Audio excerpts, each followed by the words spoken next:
Hey guys, this is AJ and you're watching UPDLED। तो ये नया चैनल है हमारा। इससे पहले मैं द एग्ज़ामर्स में अपने लेक्चर्स अपलोड करता था। वहाँ पे सिविल सर्विसेज की प्रिपरेशन कराते हैं। अब हम यहाँ पे जितने भी टीचर्स से रिलेटेड एग्ज़ाम हैं, जैसे आपका टेट, सुपर टेट, डीएलएड के कोर्सेज पूरे और टीजीटी, पीजीटी यहाँ पे कराया जाएगा। तो चलिए स्टार्ट करते हैं। अभी हम डीएलएड का कोर्स कंप्लीट करा रहे थे, अब हम पेपर सोल्यूशन करा रहे हैं, जो आज 5 तारीख को पेपर्स हुए हैं। एजुकेशन फर्स्ट का पेपर मैंने अपलोड कर दिया है। अभी मैं एजुकेशन 2 का आपको अपलोड करके बता रहा हूँ। 5 तारीख को पेपर हुआ है। इसमें कुल मिला के 40 क्वेश्चन आए हुए थे। 40 क्वेश्चन का डिवीज़न था 15 क्वेश्चन ऑब्जेक्टिव, 15 क्वेश्चन आपके लगभग 30 क्वेश्चन आपके हो जाएंगे। हाँ, 15 क्वेश्चन आपके यहाँ हो जाएंगे वन लाइनर थे, और जो 10 क्वेश्चन थे आपके लघु क्वेश्चन थे। जो ऑब्जेक्टिव क्वेश्चन थे उनको डायरेक्ट आंसर डाल के आपको लिख देना था, जबकि जो अति लघु थे उनको 1 से 2 लाइन में आपको लिखना था 25 शब्दों में, जबकि जो लघु क्वेश्चन थे उनको 5 से 7 लाइनों में लगभग 75 शब्दों में आपको लिखना होता है। पेपर मॉडरेट था, ना ज़्यादा टफ था ना ज़्यादा इजी था। आपने अगर राजन सीरीज़ और मेरे नोट्स किए होंगे तो आप आराम से इसको कर सकते थे। 1-2 क्वेश्चन आपके गलत हो जाते हैं, उस पर आप लोग टेंशन न लें। आपका जो मेन एम है वो 35 से 45 के बीच स्कोर करना है, ना कि 50 मिलना है आपको। टॉप मत करिए क्योंकि कॉपी चेक हो जाती है, इसलिए आराम से नंबर पाइए और 90% बना के स्कोर करके आप आराम से कर सकते हैं। तो चलिए मैं वस्तुनिष्ठ क्वेश्चन करा रहा हूँ पहला, जिसमें पहला क्वेश्चन था निम्न में कौन सा अनुच्छेद अल्पसंख्यक वर्गों के हितों का संरक्षण से संबंधित है। तो आर्टिकल 29A आपका अल्पसंख्यक वर्गों से के हितों का संरक्षण प्रदान करता है। क्वेश्चन नंबर 2 है 6 से 14 वर्ष के बच्चों की निःशुल्क व अनिवार्य शिक्षा को मौलिक अधिकार किस संविधान संशोधन द्वारा किया गया। तो 86th कॉन्स्टिट्यूशनल अमेंडमेंट एक्ट 2002 में आया, जिसके द्वारा जो मौलिक आपका अधिकार था उसमें आर्टिकल 21A जोड़ दिया गया और इसे 6 से 14 वर्ष के बच्चों के लिए निःशुल्क और अनिवार्य शिक्षा प्रदान की जाने लगी, इसको मौलिक अधिकार बना दिया गया। इससे पहले आर्टिकल 45 में, जो कि आपका DPSPS में दिया हुआ था। नेक्स्ट क्वेश्चन, क्वेश्चन नंबर 3 है केंद्रीय सलाहकार बोर्ड किसके नाम से जाना जाता है। तो केंद्रीय सलाहकार बोर्ड का दूसरा नाम सार्जेंट योजना थी, तो आंसर 2 हो जाएगा आपका। नेक्स्ट क्वेश्चन, क्वेश्चन नंबर 4 उच्च अध्ययन शिक्षा संस्थान कहाँ स्थित है। तो उच्च अध्ययन शिक्षा संस्थान इलाहाबाद यानी प्रयागराज में स्थित है, तो आंसर 4 हो जाएगा, 4 का 4। नेक्स्ट क्वेश्चन, क्वेश्चन नंबर 5 शिक्षा का अधिकार अधिनियम 2009 कब लागू हुआ। तो शिक्षा का अधिकार अधिनियम अप्रैल 2010 में लागू किया गया। नेक्स्ट क्वेश्चन, क्वेश्चन नंबर 6 निम्न आयोग का सही क्रम बताइए। पहला हंटर आयोग, राधाकृष्णन आयोग, वुड डिस्पैच और कोठारी आयोग। तो जो आपका हंटर आयोग आया था वो 1882 में आया था, हंटर आयोग। फिर आपका वुड डिस्पैच आया था 1854 में आया था, और जबकि आपका राधाकृष्णन आयोग आपका 48 में आया था 1948, और कोठारी आयोग 64 में आया था 1964। तो आंसर यहाँ आपका हो जाएगा सी से स्टार्ट होगा और डी में जाएगा। तो यहाँ पे देखिए आंसर कौन सा है, CAVD, तो आंसर हो जाएगा 3। नेक्स्ट क्वेश्चन, क्वेश्चन नंबर 4 देखते हैं। इसमें दिया है उत्तर प्रदेश में मिड डे मील कब लागू किया गया। तो सभी बुक में 2004 दिया है, मगर एग्जैक्ट डेट नहीं दी हुई है, तो हम 14 सितंबर 2004 को ही मान लेते हैं। अब ये आयोग बताएगा कि आंसर क्या होगा इसका। क्वेश्चन नंबर 8 क्या है कस्तूरबा गांधी बालिका विद्यालय योजना कब स्टार्ट की गई।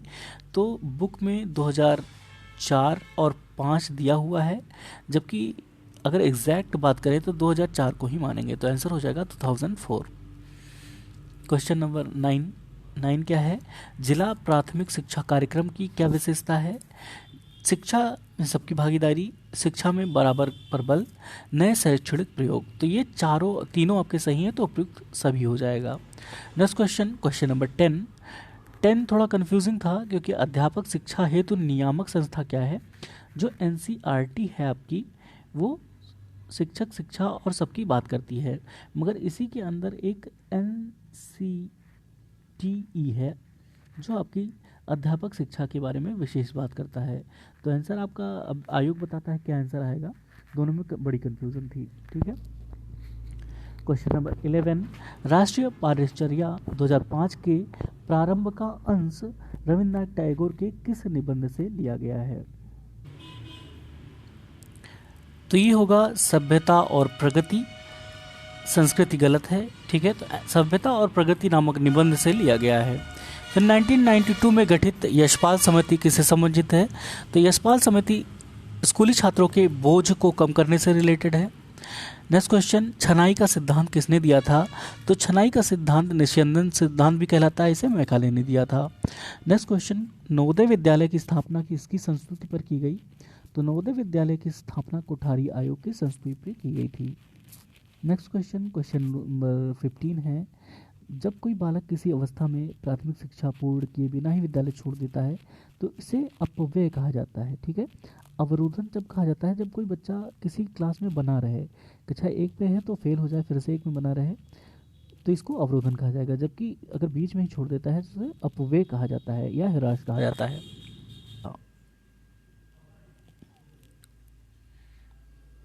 Next question, question number 16 question है आपका अनुच्छेद 51 से आप क्या समझते हैं? तो 51 का जो है वो भाग 4A में दिया गया है, जिसे मौलिक कर्तव्य कहा जाता है। मौलिक कर्तव्य कहा जाता है, इसमें कुल मिला के 11 कर्तव्यों की बात की गई है। ठीक है, 51 हो गया आपका।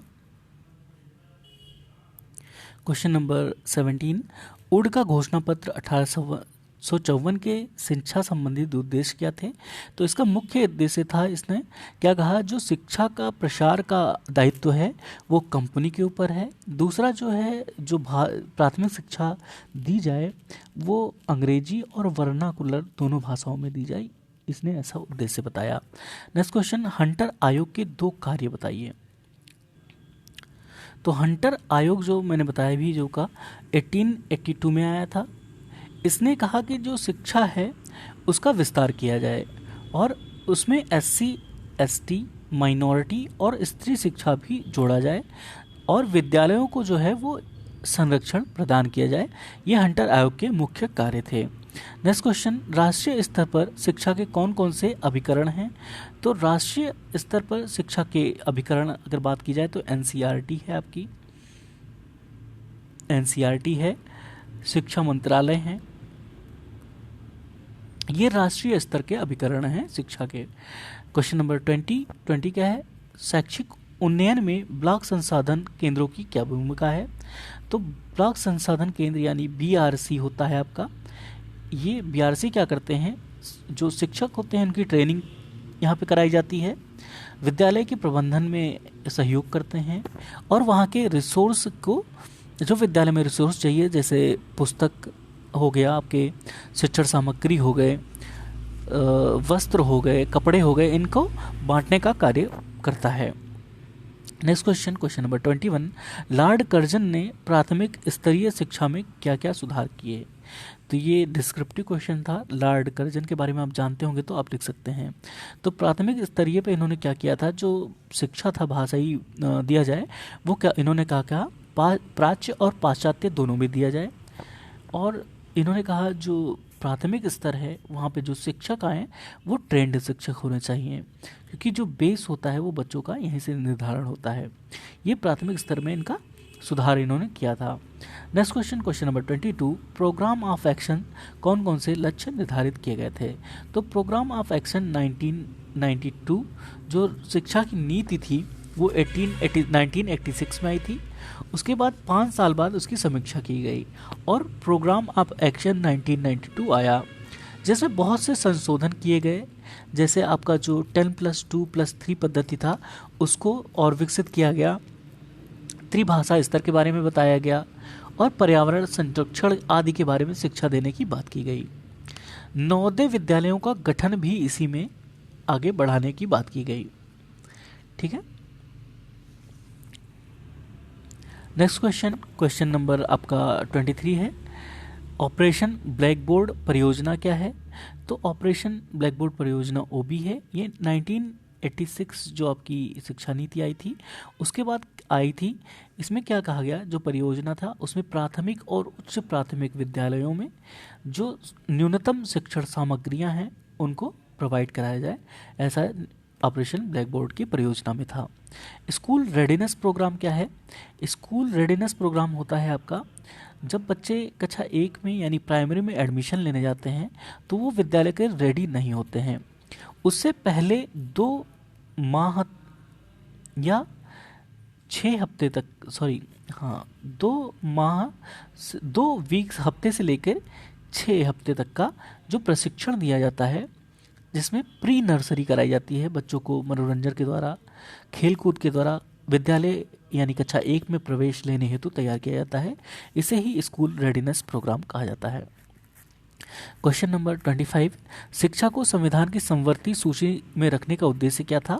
कि केंद्र सरकार को भी शिक्षा से जोड़ा जाए और विद्यालय में अच्छे प्रयास और भी किए जा सकें। यानी अब समवर्ती सूची में शिक्षा के आ जाने से शिक्षा के ऊपर राज्य सरकार के अलावा केंद्र सरकार भी कानून और योजनाएं बना सकती है।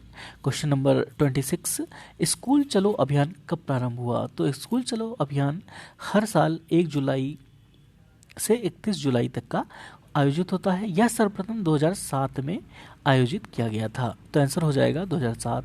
क्वेश्चन नंबर 27, राष्ट्रीय बाल श्रम परियोजना क्या है? तो राष्ट्रीय बाल श्रम परियोजना जो आपकी है ये बताती है कि हमारे जो राष्ट्र है वहाँ पे बाल श्रमिक कौन हैं, इनकी परिभाषा देती है, बाल श्रम को रोकने के उपाय बताती है। तो इस परियोजना के अंदर इन्हीं सब बातों की बात की गई है। ये नवी पंचवर्षीय योजना से स्टार्ट किया गया था। Next question, question number 28, CTE किस प्रकार के स्तर के शिक्षकों को तैयार करता है? तो जो CTE है वो प्राथमिक और उच्च प्राथमिक दोनों के शिक्षकों को तैयार करता है। मिड डे मील योजना को स्पष्ट करें।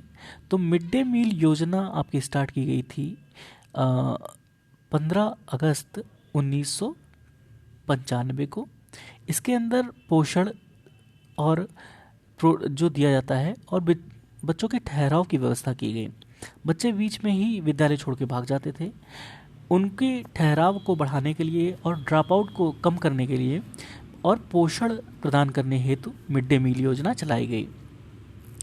नेक्स्ट क्वेश्चन, क्वेश्चन नंबर 30, बिना बोझ की शिक्षा के कितने प्रकार के बोझ बच्चों में होने की बात कही गई है? तो पहला स्कूली बैग का बोझ होता है, दूसरा मानसिक बोझ होता है, तीसरा आपका जो बोझ होता है वो पाठ्यक्रम का बोझ होता है और चौथा बोझ आपका होमवर्क का बोझ होता है। तो ये कुल बोझ इन्होंने बताया है, ठीक है, बिना बोझ के शिक्षा में। नेक्स्ट क्वेश्चन लघु उत्तरीय क्वेश्चन है, इनको आपको 5 से 7 लाइनों में लिखना है। इजी क्वेश्चन थे। राष्ट्रीय साक्षरता मिशन पर टिप्पणी लिखनी थी तो आप आसानी से इसको कर सकते थे। शिक्षा का अधिकार अधिनियम 2009 को क्रियान्वित समस्याएं क्या थीं, उनको लिखना था। वंचित वर्ग क्या होता है, इनके बारे में आपको बताना था। वंचित वर्ग वे हैं जैसे SC, ST, minority, girls, BPL, ये सभी क्या होते हैं, वंचित वर्ग में आते हैं। वंचित वर्ग समाज का वह वर्ग है जिसको किसी भी कारणवश समाज में पीछे रह गए हैं, आर्थिक सामाजिक रूप से ये हमारे बराबर ना आ सके हैं, इसीलिए इनको वंचित वर्ग कहा जाता है। क्वेश्चन नंबर 34, विद्यालय प्रबंधन समिति पे टिप्पणी करनी थी तो इसमें मेन पॉइंट होता है इसके सदस्य, इसके सचिव, इसके अध्यक्ष और इसमें महिला का गठन और इनके कार्य। अगर इतनी चीज़ों आपके बारे में लिख दिया तो आपका आंसर अच्छा माना जाएगा। क्वेश्चन नंबर 35, प्राथमिक शिक्षा हेतु शिमला सम्मेलन में क्या विचार व्यक्त किए गए थे? तो लॉर्ड कर्जन के बारे में यहाँ पे आपको पूरा लिख देना था कि 1901 में जो शिमला सम्मेलन हुआ उसमें क्या बातें की गई थी, आपको अच्छे से लिख देना था। शिक्षक शिक्षा में डाइट की आपको भूमिका बतानी थी। तो डाइट क्या करता है, प्रशिक्षण प्रदान करता है और पाठ्यक्रम चलाता है जिनके द्वारा जो कार्यरत शिक्षक हैं और जो प्रशिक्षु शिक्षक हैं उनकी ट्रेनिंग की जाती है। बाल अधिकार से आप क्या समझते हैं, तो UN द्वारा स्टार्ट किया गया था। बालकों के जो न्यूनतम अधिकार है उनकी बात की गई है। नेक्स्ट क्वेश्चन, क्वेश्चन नंबर, भारतीय शिक्षा में लॉर्ड कर्जन का योगदान। देखिए लॉर्ड कर्जन का कई बार आया है, तो आप आराम से इसको लिख सकते थे। क्वेश्चन नंबर 39, स्वतंत्रता पश्चात के किन्हीं दो आयोगों का नाम लिखना था, तो आप राधाकृष्णन आयोग के बारे में लिख सकते थे, और दूसरा मुदलियार कमीशन आयोग के बारे में लिख सकते थे, कोठारी आयोग के बारे में लिख सकते थे। कई आयोग हैं जिसके बारे में आप लिख सकते थे। क्वेश्चन नंबर 40, शिक्षकों के अकादमिक सपोर्ट में डाइट की क्या भूमिका है। तो ये देखिए क्या करता है, शिक्षकों का ट्रेनिंग चलाता है, समय समय पर परीक्षाएं लेता है, सेमेस्टर परीक्षाएं आपकी हो रही हैं, और कोर्स चलाता है। जबकि जो टेट आपका टीईटी एग्ज़ाम होता है उसका रिजल्ट भी प्रधान अध्यापक के हस्ताक्षर के बाद ही आपको मिलता है। तो ये सभी क्या है, अकादमिक सपोर्ट आपको डाइट प्रदान करता है। तो ये पेपर था आपका पेपर 2। नेक्स्ट पेपर कल होंगे, उसका सॉल्यूशन भी आपको दिया जाएगा। तब तक के लिए चैनल को सब्सक्राइब कर लें। Thanks for watching. Bye bye.